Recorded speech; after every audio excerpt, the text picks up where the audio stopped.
Olá, seja muito bem-vindo ao nosso segundo vídeo sobre Present Perfect. Se você não assistiu ao vídeo número 1, é muito importante que você assista, porque é lá neste vídeo que eu explico toda a estrutura do Present Perfect, o que é, como é formado, as formas afirmativas, negativas e interrogativas. Eu faço ali uma comparação de quando você deve usar o Present Perfect e o passado simples, ok? Eu costumo dizer que o Present Perfect é o quinto degrauzinho que você tem na sua caminhada no inglês. Primeiro você tem que dominar o presente, o passado, futuro, condicionais e então vem ali o Present Perfect. Se você ainda não domina estes 4 primeiros passos, é importante que você faça isso, porque isto é a base do inglês. Se você não sabe nada sobre isso e quer aprender inglês do zero ao avançado, com a minha ajuda, entre em contato comigo, os meus contatos estão aqui na descrição.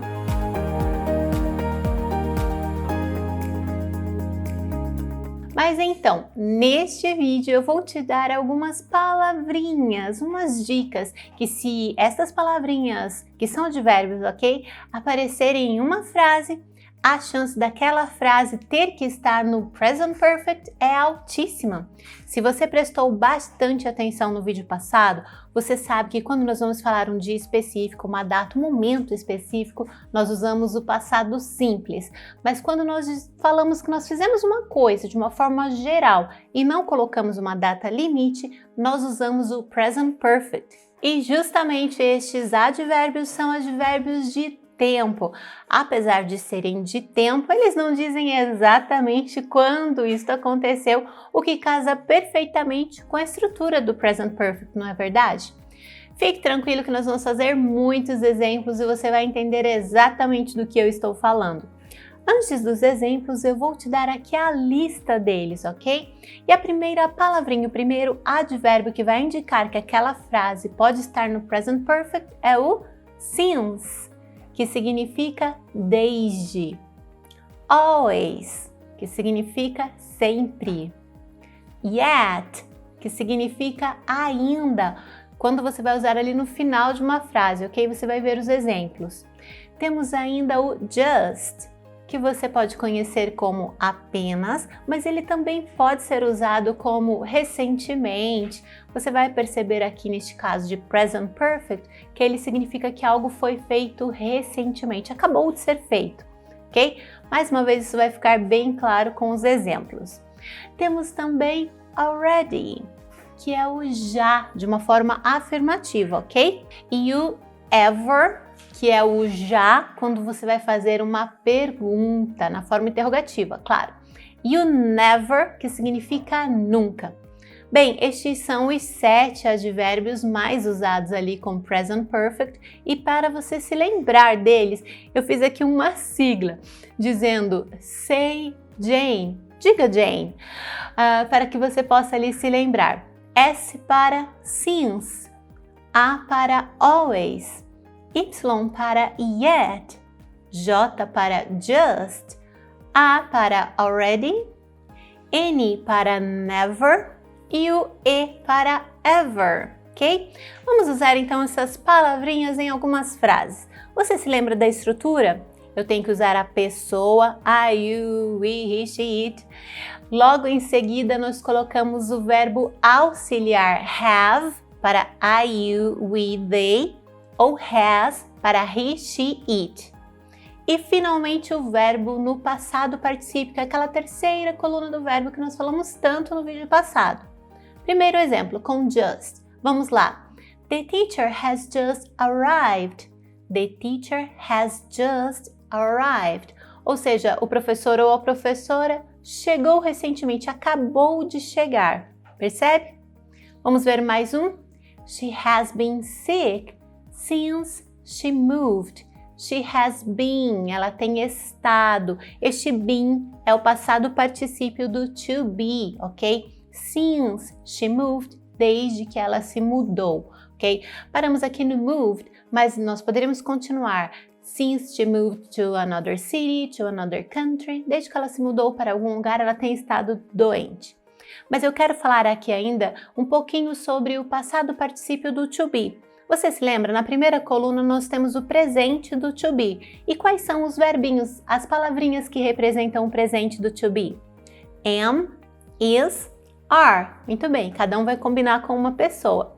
E o passado do to be? Ele é representado por quais verbinhos? Was, were. Muito bem, também vai depender ali de qual pessoa ele vai estar acompanhando. E finalmente a terceira coluninha ali, o passado particípio é representado por being, que significa o quê? O passado particípio de ser ou estar. Então ele vai dizer que algo foi estado ou algo foi sido feito, entende? E ele vai valer para todas as pessoas. Agora com always. They have always gone to the mall. Have gone to the mall. Tem ido ao shopping, ok? Have always gone to the mall. Sempre tem ido ao shopping. Desde que eles se mudaram para esta casa pertinho do shopping, eles têm ido ao shopping sempre. Gone, então, é o passado particípio do verbo ir. Presente, go ou goes. Passado, went. E a terceira coluna, passado particípio, gone, ok? Agora um exemplo com already. They have already finished their homework. They have finished, eles terminaram. They have already finished their homework. Eles já terminaram a tarefa deles, o trabalho de casa deles, ok? Agora eu quero fazer um exemplo com uma pergunta. Você se lembra da estrutura para uma pergunta? No começo você já começa com o verbo auxiliar have ou has, depois a pessoa e depois o passado particípio, o verbo na terceira coluna. Mas quando você vai usar o já fez alguma coisa, esse já, você vai usar o ever. E este ever vai vir antes do verbo, ok? Então imagine que eu queira perguntar, você já se assustou? Tipo, você ficou assustado de repente? Você já se assustou com alguma coisa, claro, mas eu não vou completar a frase. Então, para começar uma pergunta com você, não vou usar o has, eu uso have. Have you, o já. Have you ever? E ficar assustado de repente é to get scared. Got é o passado e gotten é o passado particípio. Então eu vou dizer, have you ever gotten scared? Have you ever gotten scared? Ok? Quando eu digo have you ever, você não se lembra daquela música? Have you ever seen the rain? Exatamente, você já viu a chuva. Só que o viu aqui ele usa o passado particípio, ó. To see é ver, see é o presente, saw é o passado, ele não usa o saw para você já viu, ele usa o passado particípio. Seen, justamente porque ele perguntou com have. Have you ever, você já?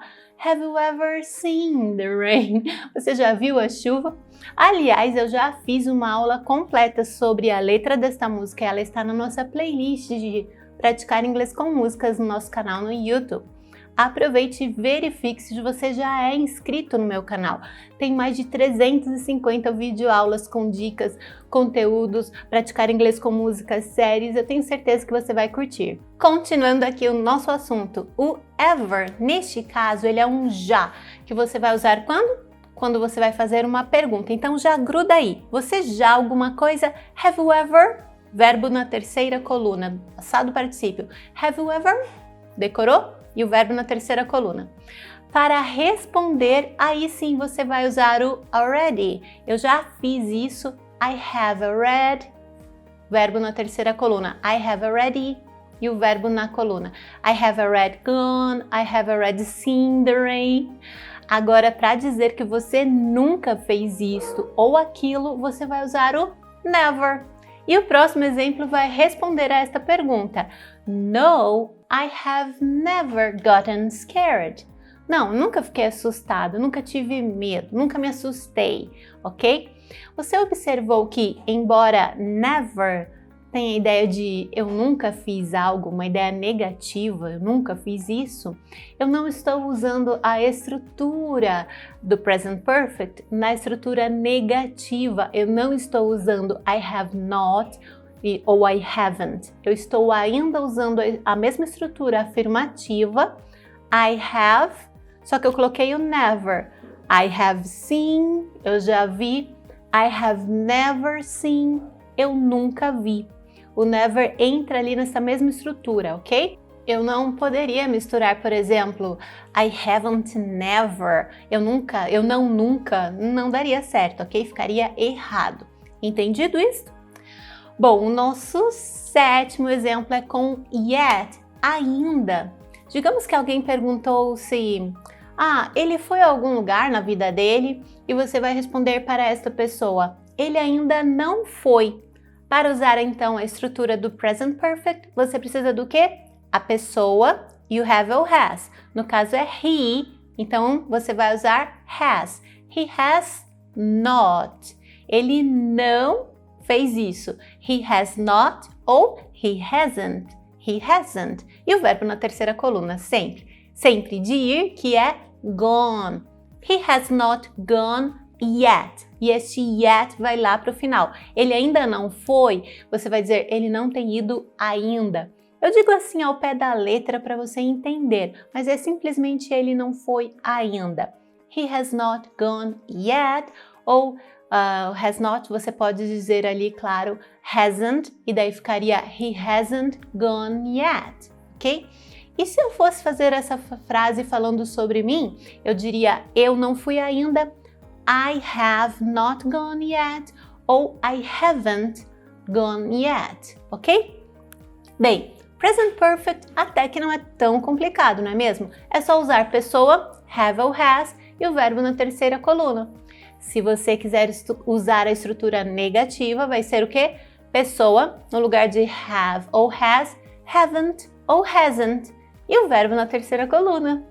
E para fazer uma pergunta, o have ou has vem em primeiro lugar, depois a pessoa e depois o verbo na terceira coluna. Sempre assim. Crie seus próprios exemplos e compare com o passado simples. Eu tenho certeza que criando, praticando, você vai melhorar o seu nível de inglês. E se você ainda ficou com alguma dúvida, me deixa aqui nos comentários. A gente se vê por aí. God bless you so much. See you soon.